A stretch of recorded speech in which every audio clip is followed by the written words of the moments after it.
প্রশাসনিক নিয়োগে বিশেষ রাজনৈতিক দলকে প্রাধান্য দিচ্ছে সরকার। অভিযোগ বিএনপির, ক্ষমতায় এলে সমতার ভিত্তিতে উন্নয়নের আশ্বাস জামায়াতের। যদি এই দেশের খেদমতের দায়িত্ব দেন, জনগণের ন্যায্য প্রয়োজনকে বিবেচনায় নিয়ে সমন্বিত সুষম উন্নয়ন হবে ইনশাআল্লাহ। বিভিন্ন জায়গায় প্রশাসনের বিভিন্ন ক্ষেত্রে নিয়োগের ক্ষেত্রে বিশেষ কোনো রাজনৈতিক দলকে তারা প্রাধান্য দিচ্ছেন। হাসিনা সরকারের উচ্চ প্রবৃদ্ধির দাবি ছিল জালিয়াতি। রয়টার্সকে ডক্টর ইউনুস। জাতিসংঘের ব্যবস্থাপনায় রোহিঙ্গা ইস্যুতে আন্তর্জাতিক সম্মেলন চলতি বছরই। প্রফেসর ইউনুস বলেছেন যে রোহিঙ্গাদের নিয়ে একটা বড় ইন্টারন্যাশনাল একটা কনফারেন্স হবে এবং এই ইন্টারন্যাশনাল কনফারেন্সটা এই বছরই শেষের দিকে সেকেন্ড হাফে হবে।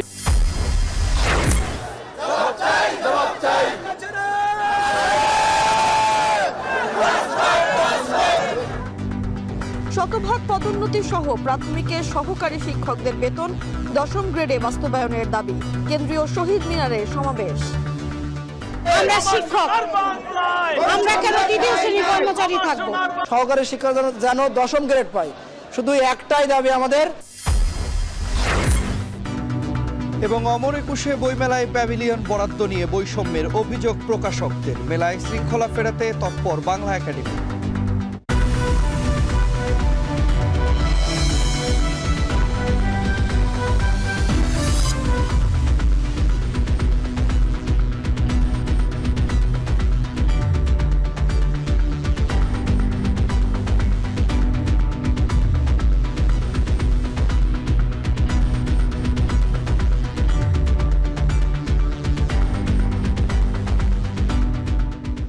স্বাগত সান্ধ্যবাজারে। পুরো আয়োজনে আপনাদের সঙ্গে আছি আমরা দুজন, আমি তন্ময় কুমার রায় এবং আমি তানজিলা খান মিম। প্রশাসনিক নিয়োগে বিশেষ রাজনৈতিক দলকে প্রাধান্য দিচ্ছে সরকার, এমন অভিযোগ করলেন বিএনপির সিনিয়র যুগ্ম মহাসচিব রুহুল কবির রিজভী। এছাড়াও কিংস পার্টি তৈরির চেষ্টা চলছে বলে মন্তব্য করে অন্তর্বর্তী সরকারের নিরপেক্ষতা নিয়েও প্রশ্ন তোলেন তিনি। এদিকে দিনের আরেক অনুষ্ঠানে মির্জা আব্বাস বলেছেন 2007 সালে 1/11 সবচেয়ে বেশি ভুক্তভোগী বিএনপি। এ সময় তিনি আরও বলেন, 5 আগস্টের পর যেভাবে বিভেদ তৈরির চেষ্টা চলছে, এমন চলতে থাকলে দেশ কখনো গণতন্ত্র প্রতিষ্ঠা হবে না। বিস্তারিত জানাচ্ছেন সানিম মৃধা। সম্প্রতি বিএনপির সঙ্গে অন্তর্বর্তী সরকার ও বৈষম্য বিরোধীদের সাথে নানা ইস্যুতে টানাপোড়েন দেখা গেল। নির্বাচন সংস্কার ও রাজনৈতিক দল গঠন নিয়ে এক প্রকার মুখোমুখি অবস্থা নিয়েছে দুপক্ষ। অন্তর্বর্তীকালীন সরকার যদি নিরপেক্ষ না থাকে তাহলে একটা নিরপেক্ষ সরকার দরকার হবে নির্বাচনের সময়।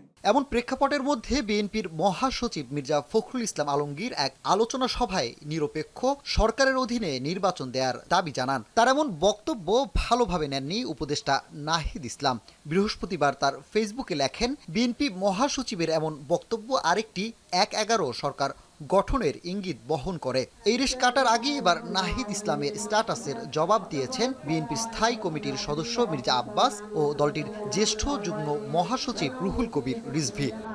সকাল 10টায় শুক্রবার সকাল 11টায় বিএনপির নয়াপল্টন কার্যালয়ে আরাফাত রহমান কোকর দশম মৃত্যুবার্ষিকী আলোচনা সভায় মির্জা আব্বাস বলেন, 1/11 কারণে সবচেয়ে বেশি ভুক্তভোগী দল বিএনপি। এমনকি বিএনপিকে আওয়ামী লীগ ও ভারতের দোসর বানানোর চেষ্টাও চলছে বলে মন্তব্য করেন বিএনপির এই নেতা।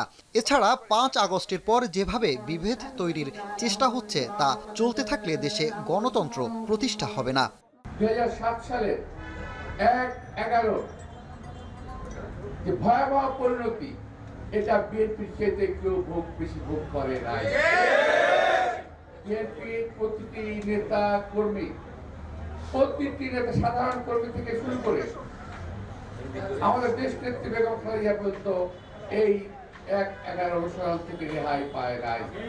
এই 5 আগস্টের পরে আজকে যদি করতে থাকেন তাহলে কিন্তু দেশের গণতন্ত্র কোনদিন চেহারা দেবে না। এদিকে অন্তর্বর্তী সরকারের মধ্য থেকে কিংস পার্টি তৈরির চেষ্টা চলছে বলে মন্তব্য করেছেন বিএনপির জ্যেষ্ঠ যুগ্ম মহাসচিব রুহুল কবির রিজভী। একই সাথে এই সরকারের নিরপেক্ষতা নিয়েও প্রশ্ন তোলেন তিনি। এই সরকারকে গণতান্ত্রিক আন্দোলনের ফসল মন্তব্য করে রিজভী বলেন, জনগণের প্রত্যাশা ছিল এই সরকার জনগণের জন্য কাজ করবে, কিন্তু তারা শুধু আগে সংস্কার নিয়ে আছে। এখনো অধিকাংশ সচিব ও প্রশাসনের লোক আওয়ামী লীগের দোসর বলেও মন্তব্য করেন তিনি। এমনকি প্রশাসনিক নিয়োগের ক্ষেত্রে বিশেষ এক রাজনৈতিক দলকে প্রাধান্য দেওয়া হচ্ছে বলেও অভিযোগ করেন বিএনপির এই নেতা। আমরা এও শুনেছি যে উপদেষ্টাদের মধ্যে থেকে চেষ্টা করা হচ্ছে যে একটা কিংস পার্টি করার। তারপরে বিভিন্ন ক্ষেত্রে আমরা দেখেছি বিভিন্ন জায়গায় প্রশাসনের বিভিন্ন ক্ষেত্রে নিয়োগের ক্ষেত্রে বিশেষ কোনো রাজনৈতিক দলকে তারা প্রাধান্য দিচ্ছেন বা ইয়ে করছেন। তো এগুলো দেখে কি বলতে পারে না, রাজনীতিবিদরা বলতে পারে না যে সরকারের নিরপেক্ষতা নিয়ে প্রশ্ন তুলতে পারে না? বলতে পারে।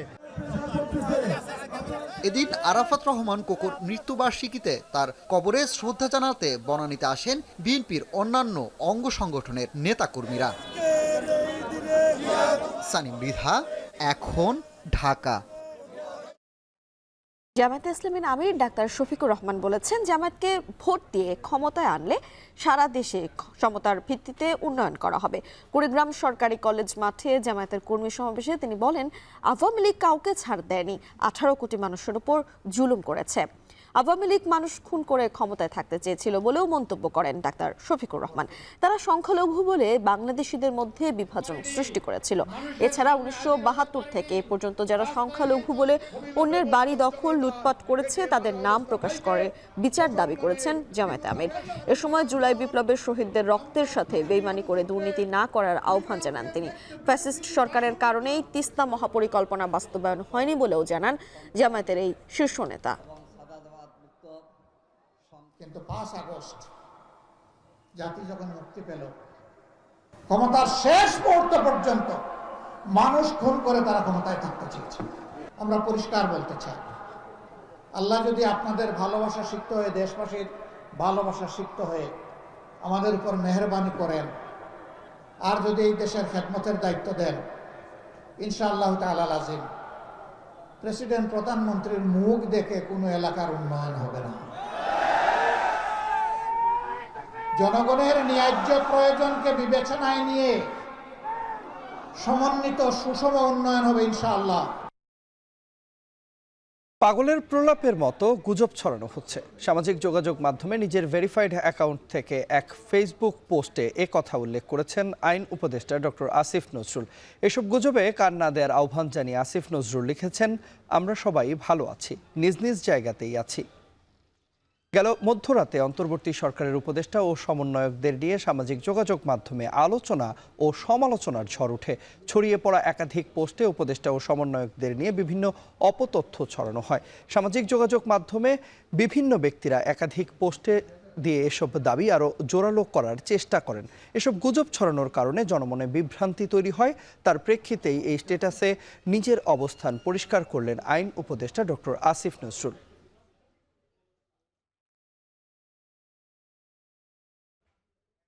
চাকরিতে 13তম গ্রেড থেকে 10ম গ্রেডে উন্নীত এবং বৈষম্য দূরীকরণের দাবিতে প্রধান উপদেষ্টা বরাবর স্মারকলিপি দিয়েছে প্রাথমিক বিদ্যালয়ের সহকারী শিক্ষকেরা। শিগগিরই দাবি বাস্তবায়নের সংশ্লিষ্টদের উদ্যোগ নেওয়ার আহ্বান জানান তারা। এর আগে শহীদ মিনারে শিক্ষক সমাবেশে সংহতি জানিয়েছেন বিএনপি গণ অধিকার পরিষদ ও নাগরিক কমিটি। বিস্তারিত জানাবেন রাকিবুল রাহাত।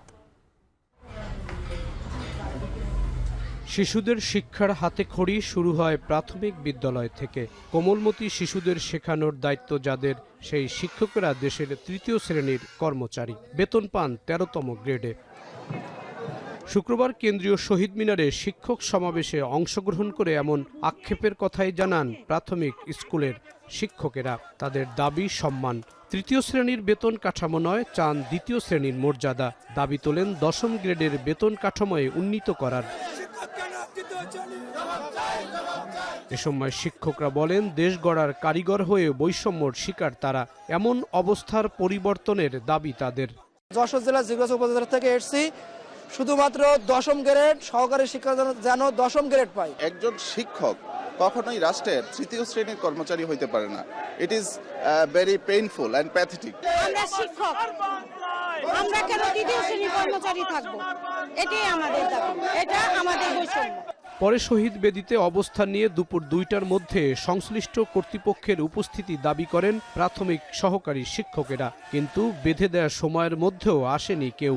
আমাদের সমযোগ্যতা নিয়ে তারা 10ম গ্রেডে চাকরি করছে, আর আমরা ডিগ্রি স্নাতক সেকেন্ড ক্লাস পেয়েও আমরা 13তম গ্রেডে চাকরি করছি। সারা বাংলাদেশ ব্যাপী এই এক জায়গায় একজোট হয়ে আমাদের প্রধান দাবিটা যে আমরা 10ম গ্রেড এক দফায় যে আমরা এই 10ম গ্রেড যাতে পাই। পরবর্তীতে নাগরিক কমিটি, গণ অধিকার পরিষদ, বিএনপির নেতৃবৃন্দ সমাবেশে এসে শিক্ষকদের দাবির সাথে সমর্থন জানান। এমপিভুক্ত কিংবা যারা দ্বিতীয় শ্রেণীর চাকরি করেন তারা যে বেতন পান, সেই বেতন দিয়ে বর্তমান আর্থসামাজিক বাস্তবতায় সমাজে আসলে মানসম্মতভাবে চলা যায় না। আমাদের শিক্ষকদের কেন অনশনে যেতে হবে? আমাদের শিক্ষকরা শুধু ব্যানার ধরে দাঁড়িয়ে থাকলেই বাংলাদেশের প্রধানমন্ত্রী থেকে শুরু করে সব শ্রেণীর মন্ত্রীদের আগান্বিত হওয়া উচিত। আমার শিক্ষকরা কেন ক্লাসের মাঠে নেমে এসেছে? সুতরাং আপনাদের দাবি যত দ্রুত সম্ভব বাস্তবায়ন করা হোক। আপনারা দীর্ঘদিন যাবৎ নির্যাতিত, আপনারা দীর্ঘদিন যাবৎ নিপীড়িত, আপনারা দীর্ঘদিন যাবৎ নিষ্পেষিত। যে দাবিগুলো করছেন সেই দাবিগুলো দীর্ঘদিনের এবং প্রত্যেকটা দাবি যৌক্তিক। সেই যৌক্তিক দাবিগুলো সরকার পূরণ না করলেও আপনারা একদিকে আন্দোলন করছেন, অন্যদিকে কিন্তু স্কুল বন্ধ করে ঘরে বসে থাকেন নাই। এরপর দাবি আদায়ের জন্য প্রধান উপদেষ্টার বাসভবন যমুনার অভিমুখে পদযাত্রা করেন আন্দোলনকারী শিক্ষকেরা। এ সময় শাহবাগ মোড়ে পুলিশের বাধার মুখে পড়েন তারা। পরে স্মারকলিপি দিতে যমুনায় যান শিক্ষকদের 7 সদস্যের একটি প্রতিনিধি দল। জাহিদ হাসান, এখন ঢাকা। এদিকে এখনও শাহবাগ মোড়ে অবস্থান করছেন প্রাথমিক বিদ্যালয়ের শিক্ষকরা। সেখানে আছেন সহকর্মী জাহিদ হাসান, বিস্তারিত জানবো তার কাছ থেকে। জাহিদ, আপনার প্রতিবেদনে আমরা দেখছিলাম যে প্রধান উপদেষ্টার বরাবর ওনারা স্মারকলিপি দিয়েছেন, একটি প্রতিনিধি দল মূলত সেখানে গিয়েছিল। এখন আসলে তারা রাস্তায় অবস্থান নিয়ে আছেন, কি দাবি জানাচ্ছেন তারা বা কি বলছেন তারা, বিস্তারিত জানাবেন আমাদের।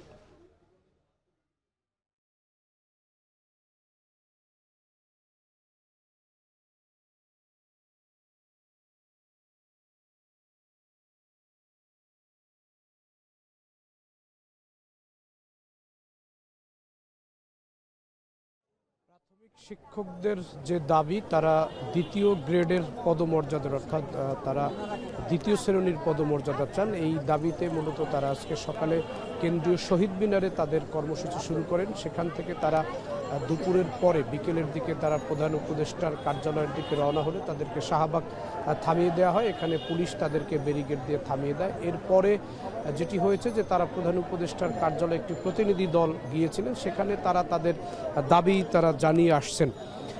এখন তারা অবস্থান করছেন শাহবাগের যেই গ্রন্থাগার রয়েছে এবং জাতীয় জাদুঘর রয়েছে সেই প্রান্তে তারা অবস্থান করছেন। এখানে শিক্ষকদের সংখ্যা অনেকটাই কমে গেছে। যারা সকাল থেকে আন্দোলন করছিলেন তারা অনেকেই চলে গেছেন। এখন স্বল্প কিছু শিক্ষক তারা এখানে অবস্থান করছেন এবং যারা প্রধান উপদেষ্টার কার্যালয়ে গিয়েছিলেন প্রতিনিধি হিসাবে, সেখান থেকে ফিরে এসেছেন একজন এবং তিনি এসে যেটি বলছেন যে তারা যেই দাবিটি নিয়ে প্রধান উপদেষ্টার কার্যালয়ে গিয়েছিলেন তাদের সেই দাবিটি একজন কর্মকর্তা রেখেছেন। যদিও প্রধান উপদেষ্টার কার্যালয়ের কোনো গুরুত্বপূর্ণ অথবা দায়িত্বশীল কোনো ব্যক্তি তাদের সঙ্গে দেখা দেয়নি বা তাদের যে আবেদনটি, তাদের যে দাবি, সেই দাবির তারা যেই আবেদনটি নিয়ে গিয়েছিলেন সেটি কাউকে দিতে পারেননি। এটি তার প্রধান উপদেষ্টার কার্যালয়ের গেটে দিয়ে আসছেন। এটি এখানে যে শিক্ষক সমন্বয়ক রয়েছেন, যিনি এই শিক্ষকদের আন্দোলনটি সমন্বয় করছেন, মাহবুবুর রহমান, তিনি এই তথ্যটি জানিয়েছেন। শাহবাগের একটি রাস্তার এক পাশে তারা অবস্থান করছেন। শিক্ষকদের সংখ্যা শুরুতে যা ছিল তার থেকে এখন কিছুটা কম। আর যেটি তাদের মূল দাবি, যে তারা যেটি বলতে চাচ্ছেন যে তারা তৃণমূল পর্যায়ে অর্থাৎ প্রাথমিক যে শিক্ষা এবং যেখানে শিক্ষার্থীদের এবং যেখানে শিশুদের হাতে খড়ি হয় শিক্ষার এবং একদম প্রথম স্তর শিক্ষার, সেই স্তরে তারা শিক্ষকতা করেন, অথচ তাদের মান, তাদের মর্যাদা, তাদের বেতন, সুযোগ সুবিধা সব কিছু একটি রাষ্ট্রের তৃতীয় শ্রেণীর কর্মচারীদের মতো। এবং এই তৃতীয় শ্রেণীর কর্মচারীদের যেই বেতন, যে সুযোগ সুবিধা, সেটি থেকে তারা বের হয়ে তারা 10ম গ্রেডের সুযোগ সুবিধা চান। অর্থাৎ দশম গ্রেডের একজন কর্মকর্তা যে ধরনের সুযোগ সুবিধা এবং তাদের যে পদমর্যাদা রয়েছে সেগুলো তারা চান। এর দাবিতেই মূলত তাদের এই আন্দোলন এবং এখন তারা শাহবাগে অবস্থান করছেন।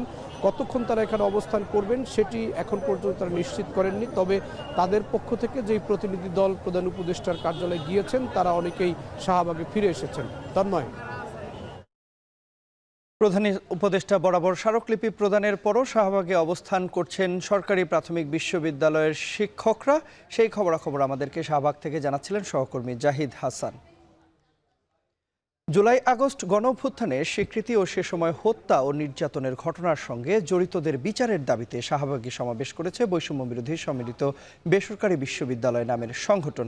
শুক্রবার বিকেলে এই সমাবেশে বিভিন্ন বেসরকারি বিশ্ববিদ্যালয়ের শিক্ষার্থীরা যোগ দিয়ে বলেন, সংস্কার স্থায়ী করতে হলে দুর্বৃত্তায়ন বন্ধ করতে হবে। যারা রাজনীতি থেকে জীবিকা নির্বাহ করে তারা সংস্কার চাইবে না বলেও মন্তব্য করেন শিক্ষার্থীরা। অভিযোগ করে শিক্ষার্থীরা বলেন, প্রাইভেট বিশ্ববিদ্যালয়ের শিক্ষার্থীরা যোদ্ধা, তাদের যোগ্য সম্মান দিতে হবে। 2024-এর ইতিহাস মুছে ফেলতে চক্রান্ত চলছে বলেও সমাবেশ থেকে অভিযোগ করেন শিক্ষার্থীরা। সকল রাজনৈতিক দলকে ঐক্যবদ্ধ হওয়ার আহ্বান জানিয়ে দ্রুত 2024-এর গণহত্যার বিচারের দাবি তোলেন তারা। আপনি মঞ্চে যেমন করি, যদি কোনো সিদ্ধান্ত মনে করি সরকারের প্রত্যেকটা শহীদের, আপনি নিজে এই দেশে দুর্নীতি করে টাকা কামাইলেও আপনার পরিবার, আপনার সন্ততি, তাদেরকে নিয়ে আপনি বিদেশে পাঠিয়ে দেন।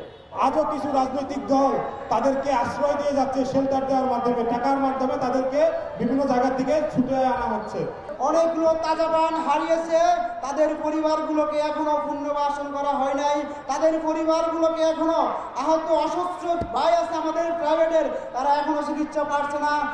ছাত্র জনতার অভ্যুত্থানে ক্ষমতাচ্যুত শেখ হাসিনা সরকারের উচ্চ প্রবৃদ্ধির দাবি ছিল জালিয়াতি। বার্তা সংস্থা রয়টার্সকে দেয়া বিশেষ সাক্ষাৎকারে এ কথা বলেছেন প্রধান উপদেষ্টা ডক্টর মোহাম্মদ ইউনূস। হাসিনা সরকারের দুর্নীতি নিয়ে প্রশ্ন না তোলায় আন্তর্জাতিক সম্প্রদায়ের ভূমিকা নিয়েও সমালোচনা করেন তিনি। নির্বাচনে প্রতিদ্বন্দ্বিতা করার কোনো আগ্রহ নেই বলেও জানিয়েছেন প্রধান উপদেষ্টা। সাক্ষাৎকারে তিনি বলেন, দেশ কিভাবে চালাতো এ নিয়ে দাভোসে কথা বলেছিলেন শেখ হাসিনা। সে সময় কেউ তাকে কোনো প্রশ্ন করেননি। ফলে শেখ হাসিনা সরকারের স্বৈরাচারী হয়ে ওঠায় আন্তর্জাতিক সম্প্রদায়েরও দায় আছে বলে মনে করেন প্রধান উপদেষ্টা। তিনি বলেছেন, যা ঘটছে এর জন্য পুরো বিশ্বই দায়ী, তবে এটি বিশ্বের জন্য একটি শিক্ষা।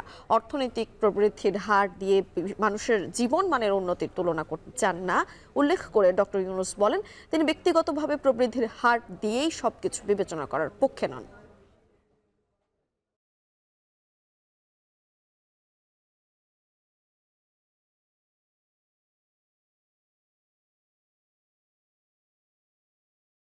দারিদ্র্য এবং বেকারত্ব দূরীকরণে প্রধান উপদেষ্টা ডক্টর মোহাম্মদ ইউনূসের উদ্যোগে চালু হওয়া বিশ্বব্যাপী 3-0 আন্দোলনের প্রশংসা করেছেন সাবেক মার্কিন ভাইস প্রেসিডেন্ট আল গোর। বৃহস্পতিবার সুইজারল্যান্ডের দাভোসে বিশ্ব অর্থনৈতিক ফোরামের বার্ষিক সম্মেলনের ফাঁকে আল গোর অধ্যাপক ইউনূসের সঙ্গে সাক্ষাৎ করেন। এ সময় তিনি বাংলাদেশের অন্তর্বর্তী সরকারের সংস্কার কর্মসূচিকে সমর্থন করার অঙ্গীকার ব্যক্ত করেন। সাক্ষাতে তারা জুলাই অভ্যুত্থান, বাংলাদেশের সংস্কার কর্মসূচি এবং নির্বাচন ও ভূ রাজনৈতিক বিষয় নিয়ে আলোচনা করেন। সাবেক মার্কিন ভাইস প্রেসিডেন্ট সংস্কার এবং অবাধ ও সুষ্ঠু নির্বাচনের মাধ্যমে বাংলাদেশের গণতান্ত্রিক রূপান্তরকে সমর্থন করার কথা জানান। এ সময় আল গোরকে জুলাই অভ্যুত্থানের সময় আঁকা গ্রাফিতি ও দেয়াল চিত্রের উপর ভিত্তি করে রচিত শিল্পকর্ম সংকলন দ্য আর্ট অফ ট্রায়াম্ফ বইটি উপহার দেন অধ্যাপক ইউনূস।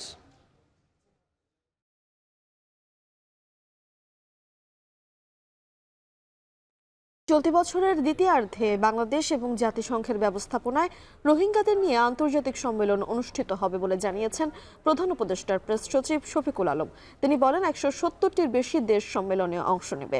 সুইজারল্যান্ডে বিশ্ব অর্থনৈতিক ফোরামের সাইডলাইনে প্রধান উপদেষ্টার কর্মসূচি নিয়ে প্রেস সচিব গণমাধ্যমে বলেন, চট্টগ্রাম পোর্টের দক্ষতা বাড়াতে সহযোগিতা করতে চায় বিশ্বের বড় 2 কোম্পানি। তারা নিউমেরিং কন্টেইনার টার্মিনালকে গ্রিন টার্মিনাল হিসেবে রূপান্তর করতে চায়। চিটাং পোর্টের এফিসিয়েন্সি যদি ভালো হয় তাহলে এমন হতে পারে যে আমাদের এক্সপোর্ট অর্ডার এসে ওইটা প্রসেস হয়ে আবার বাইরের কাছে যেতে দেখা যায় যে 15-20 দিনের মধ্যে আমরা করতে পারছি। ওয়ার্ল্ডের লার্জেস্ট 2টা কোম্পানি আজকে প্রফেসর ইউনূসের সাথে দেখা করেছেন। তারা বাংলাদেশের ব্যাপারে ইন্টারেস্টেড এবং এই তাদের যে ইন্টারেস্টটা শো করাও ওয়ার্ল্ডকে জানাচ্ছে যে না, বাংলাদেশের এখন পরিস্থিতি স্বাভাবিক, বাংলাদেশের ল অ্যান্ড অর্ডার সিচুয়েশন স্বাভাবিক। রোহিঙ্গাদের নিয়ে একটা বড় ইন্টারন্যাশনাল একটা কনফারেন্স হবে। রোহিঙ্গা নিয়ে আমরা আরও অনেকের সাথে কথা বলতে পারবো এবং এটার একটা ডিউরেবল সলিউশন, এটার একটা সলিউশনটা কিভাবে পাওয়া যায় এটা নিয়ে কাজ করা যাবে। বেগম খালেদা জিয়ার শারীরিক অবস্থা এখন আগের চেয়ে অনেকটা ভালো। শুক্রবার রাতে হাসপাতাল থেকে বাসায় ফিরতে পারেন বিএনপির চেয়ারপারসন। লন্ডনে দ্য লন্ডন ক্লিনিকের সামনে সাংবাদিকদের কথা জানান ডাক্তার AZM জাহিদ হোসেন। তিনি বলেন, নতুন করে আরও কিছু পরীক্ষা নিরীক্ষা দেওয়া হয়েছে। সেসব রিপোর্ট এলে খালেদা জিয়াকে ছুটি দেওয়া হতে পারে। পরবর্তীতে তারেক রহমানের বাসায় থেকে নিয়মিত চিকিৎসা নেবেন তিনি। হওয়ার সম্ভাবনা আছে কালকে, এটি সত্যি কথা। এবং কালকে ওনার এইখানকার চিকিৎসকরা যদি ওনাকে ছুটি দেয়, কারণ ওই কিছু কিছু রিপোর্টের জন্য আজকেও একজন চিকিৎসক দেখে ওনাকে কিছু পরীক্ষা করার জন্য দিয়েছেন। সেই পরীক্ষাগুলো আমরা কালকে করাবো। উনি দিয়েছেন বিকেলের সন্ধ্যার দিকে এসে, সেগুলো করাবো। করে যদি সব ঠিক থাকে তাহলে হয়তো কালকে ওনার সন্ধ্যার দিকে ইভিনিংয়ে আওয়ারে ছুটি হওয়ার সম্ভাবনা আছে। এভাবে অব্যাহত রাখে আমরা ওনার মানুষের দোয়া, আল্লাহর অশেষ রহমতে আমরা ওনাকে দ্রুতই হয়তো দেশে ফেরত নিয়ে চলে যেতে পারি। জুলাই গণ অভ্যুত্থানে সংগঠিত মানবাধিকার লঙ্ঘনের জবাবদিহিতা নিশ্চিতের আহ্বান জানিয়েছেন ঢাকায় নিযুক্ত ব্রিটিশ হাইকমিশনার সারাহ কুক। রাজধানীতে জুলাই গণ অভ্যুত্থান নিয়ে বিশেষ প্রদর্শনীতে অংশ নিয়ে তিনি আরও বলেন, গণতন্ত্র প্রতিষ্ঠায় বাংলাদেশের পাশে যুক্তরাজ্য। এ সময় সুন্দর বাংলাদেশ গঠনের সব ধরনের সংকীর্ণতা থেকে বের হবার আহ্বান জানান পরিবেশ উপদেষ্টা। বিস্তারিত প্রতিবেদনে। এক হাতে লাঠি, প্রসারিত দুই হাত, সামনেই পুলিশ, বুক পেতে দাঁড়িয়ে আবু সাইদ কিংবা 18 জুলাই মীরমুগ্ধের পানি বিতরণের সময় পুলিশের গুলিতে নিহত, অথবা উত্তরার বাসার বারান্দায় শুকনো কাপড় আনতে গিয়ে গুলিবিদ্ধ হয়ে নিহত নাইমা সুলতানা। এই ছবিগুলো এখন চিরন্তন, ইতিহাসের স্মৃতির পাতায় জায়গা করে নিয়েছে 24-এর ছাত্র জনতার গণঅভ্যুত্থান। কেমন ছিল জুলাই আগস্ট, সেই স্মৃতি আবার ফিরিয়ে আনতে শুক্রবার বিকেলে রাজধানীর শিল্পকলায় প্রথম আলো আয়োজন করে জুলাই গণঅভ্যুত্থান নিয়ে বিশেষ প্রদর্শনীর। উঠে আসে 24-এর আন্দোলনের ছবি আর জায়গা পায় 5 জন শহীদের ব্যবহৃত জিনিসপত্র। অনুষ্ঠানে যোগ দেন ঢাকা নিযুক্ত ব্রিটিশ হাইকমিশনার, পরিবেশ উপদেষ্টা, সমাজ কল্যাণ উপদেষ্টা সহ সাধারণ মানুষ। এ সময় ব্রিটিশ হাইকমিশনার বলেন, জুলাইয়ে যে মানবাধিকার লঙ্ঘন হয়েছে তার জবাবদিহিতা নিশ্চিত করতে হবে। গণতন্ত্র আর মত প্রকাশের স্বাধীনতা প্রতিষ্ঠায় যুক্তরাজ্য বাংলাদেশের পাশে থাকবে বলেও জানান তিনি। The UK was deeply saddened by the violence and the loss of life during the student-led movement in July and August last year. We recognise the bravery of the young men and women and many others who, through peaceful protest, called for a different future for Bangladesh. অনুষ্ঠানে পরিবেশ উপদেষ্টা বলেন, সংকীর্ণ মানসিকতা থেকে বেরিয়ে নিরপেক্ষভাবে সুন্দর একটি বাংলাদেশ গঠন করতে পারলে 24-এর আন্দোলনের সার্থকতা আসবে। বায়ু দূষণ 30 থেকে 35 ভাগই আসে ভারত থেকে। এটা আপনি 5 মাসে কি করে সমাধান করবেন? 28% আসে হচ্ছে আপনার বিভিন্ন তাপ বিদ্যুৎ কেন্দ্র থেকে। সেইটা যদি এখন আমি রাতারাতি সমাধান করতে যাই, সেটা সমাধানের পরে বলবেন আপা বিদ্যুৎ নাই কেন। কাজে এটা একটা প্রক্রিয়া। তারপর আশা করছি যে আগামীতে আশুলিয়া, সাভার, ধামরাই যে সমস্ত জায়গা থেকে বাতাস ঢাকার দিকে আসে, সে সমস্ত জায়গায় হয় নো ব্রিক ফিল্ড জোন ঘোষণা করব, নতুবা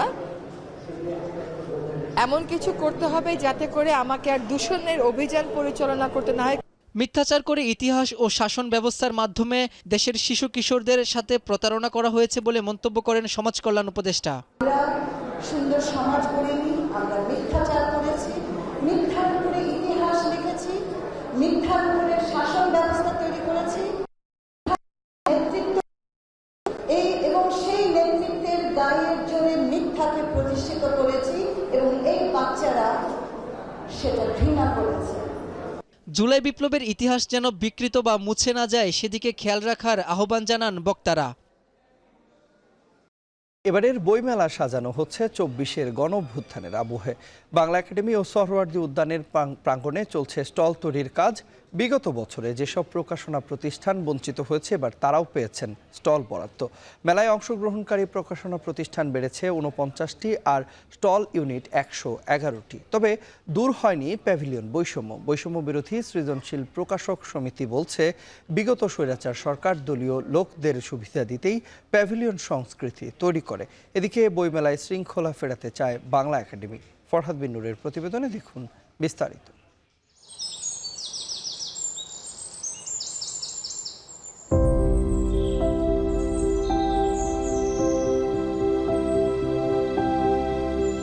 রফিক সালাম বরকত জব্বারের রক্তস্নাত ফেব্রুয়ারি,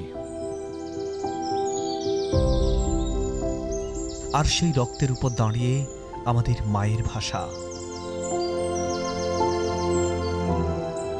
ভাষা শহীদদের স্মরণে ৫২ বীরত্ব গাথায় অমর ২১ গ্রন্থমেলা।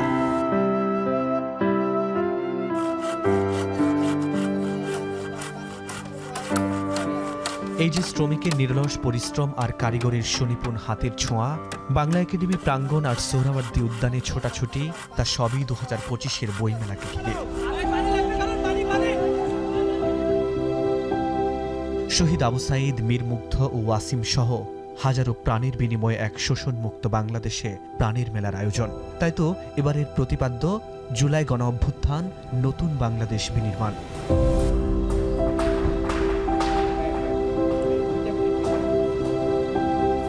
কিন্তু যে আকাঙ্ক্ষায় হাজারো প্রাণের বলিদান আর অজস্র আহতের আর্তনাদ, অভ্যুত্থান পরবর্তী বইমেলায় তা কতটুকু পূর্ণ হলো?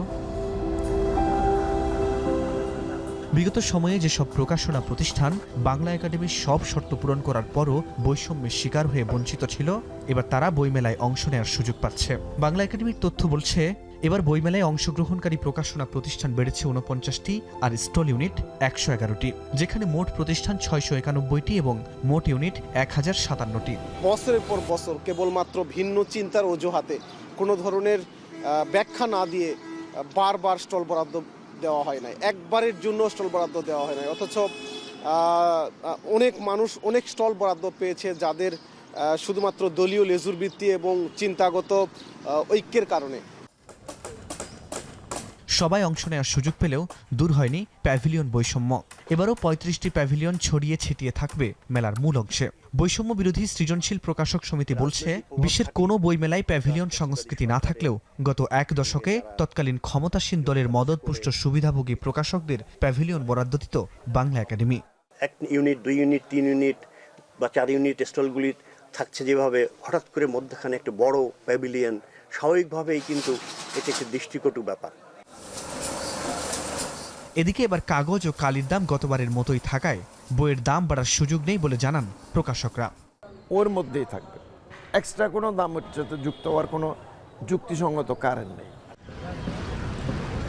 প্রতিষ্ঠান এবং স্টলের দিক দিয়ে এ যাবৎকালের সবচেয়ে বড় বইমেলা হতে যাচ্ছে এবার বলে দাবি বাংলা একাডেমির। এগুলো বিবেচনায় ছিল এবং সেখানে কিছু অভিযোগও ছিল, কিন্তু আমাদের বইমেলার পরিচালনা কমিটি সমস্ত অভিযোগগুলোকে নিষ্পত্তি করার চেষ্টা করেছেন। যতজন আবেদন করেছে ততজনকে আমরা পারিনি, কিন্তু কমিটির সিদ্ধান্তের ভিত্তিতে যথাসম্ভব বেশি পরিমাণ প্রকাশককে আমরা এবার বইমেলায় নেয়ার চেষ্টা করেছি। জুলাই গণ অভ্যুত্থানের আবহে সাজানো হচ্ছে এবারের বইমেলা। গতবার যেখানে নানান বিশৃঙ্খলার অভিযোগ ছিল, এবার সেখানে শৃঙ্খলা ফেরাতে চায় বাংলা একাডেমি। সব মিলিয়ে পাঠক প্রকাশকের সত্যিকারের প্রাণের মেলায় পরিণত হোক এবারের বইমেলা, প্রত্যাশা সেটি। ফরহাদ বিন নূর, এখন, ঢাকা। বাণিজ্য মেলার শেষ সপ্তাহে এসে চলছে অফারের ছড়াছড়ি। দেশি বিদেশি পণ্যে ক্রেতাদের আকর্ষণ করতে দেয়া হচ্ছে নানান অফার। ছুটির দিনে ক্রেতা দর্শনার্থীদের ভিড়ে জমজমাট মেলা প্রাঙ্গণ। বেচাকেনা বাড়ায় খুশি বিক্রেতারাও। মেলার খবরাখবর জানাতে যুক্ত হচ্ছেন সহকর্মী মিয়া আমিরুল। আমিরুল, একটু জানাবেন বাণিজ্য মেলার শেষ সপ্তাহে কোন কোন পণ্যে কি কি অফার চলছে?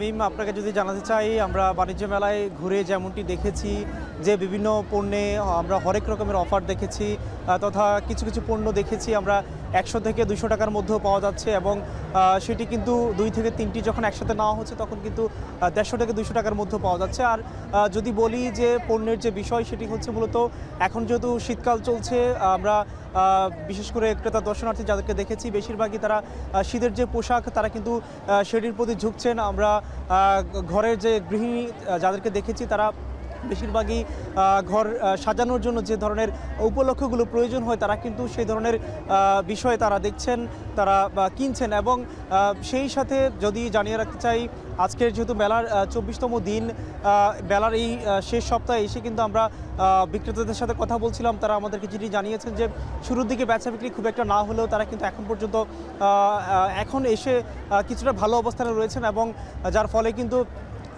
কিন্তু তারা বিভিন্ন ধরনের অফারের ছড়াছড়ি দিচ্ছেন। এবং তারা যেটি বলছেন যে বেলা বাড়ার সাথে সাথে তথা আগামী 2-3 দিনের মধ্যে এই যেই অফার তথা ডিসকাউন্ট যেটি চলছে সেটি কিন্তু আরও বাড়িয়ে দেওয়া হবে এবং তারা যেটি আশা করছেন যে ক্রেতাদের সংখ্যা আরও বাড়বে। মিম, আমার কাছে এই ছিল এখনকার সর্বশেষ। কক্সবাজারের টেকনাফের পাহাড়ি এলাকা থেকে অপহৃত 15 জনকে উদ্ধার ও অপহরণকারী চক্রের 2 সদস্যকে আটক করেছে পুলিশ। দুপুর 1:30টার দিকে টেকনাফের বাহারছড়া ইউনিয়নের মধ্যম কচ্ছপিয়ার পাহাড়ে এই অভিযান চালানো হয়। পুলিশ জানায়, পাহাড়ে অপহরণকারী চক্রের অবস্থানের খবরে টেকনাফ পুলিশের একটি দল সেখানে অভিযান চালিয়ে 2 জনকে আটক করে। একই সাথে অপহৃত 15 জনকে উদ্ধার করা হয়। উদ্ধারকৃতদের মধ্যে 10 জন রোহিঙ্গা ও 5 জন বাংলাদেশি নাগরিক। এ ঘটনায় আটক করা হলেও কচ্ছপিয়ার করাচিপাড়া এলাকার মোহাম্মদ হারুন ও মোহাম্মদ নূর মোহাম্মদ। পুলিশ জানায়, অপহরণকারী চক্রটি দীর্ঘদিন যাবৎ বাংলাদেশি ও রোহিঙ্গাদের অপহরণ করে মুক্তিপণ আদায় করে আসছিল। যোগাযোগ প্রযুক্তি উন্নয়নের লক্ষ্যে মহাকাশে নতুন একটি পরীক্ষামূলক স্যাটেলাইট পাঠিয়েছে চীন। দক্ষিণ পশ্চিমাঞ্চলীয় সিচুয়ান প্রদেশের জিচাং স্যাটেলাইট উৎক্ষেপণ কেন্দ্র থেকে পরীক্ষামূলক স্যাটেলাইটটি উৎক্ষেপণ করা হয়। বেজিং সময়ে বৃহস্পতিবার রাত 11:32 লং মার্চ 3B রকেট করে উৎক্ষেপণের পর স্যাটেলাইটটি পরিকল্পিত কক্ষপথে সফলভাবে পৌঁছেছে বলে দাবি করা হচ্ছে। এই স্যাটেলাইটের মাধ্যমে উন্নত যোগাযোগ ছাড়াও রেডিও, টেলিভিশন এবং ডেটা ট্রান্সমিশন পরিষেবার কাজে লাগানোর কথা ভাবছে চীন। আর পরীক্ষামূলক স্যাটেলাইটটি এসব সম্পর্কিত প্রযুক্তি পরীক্ষা এবং যাচাইয়ের জন্য একটি প্ল্যাটফর্ম হিসেবে কাজ করবে। এই ছিল সন্ধ্যাবাজারের আয়োজন। এখন টেলিভিশন ওয়েবসাইটে দেখতে ভিজিট করুন www.ekhon.tv। ফেসবুকে দেখুন facebook.com/tv.ekhon আর ইউটিউবে দেখুন youtube.com/ekhon tv।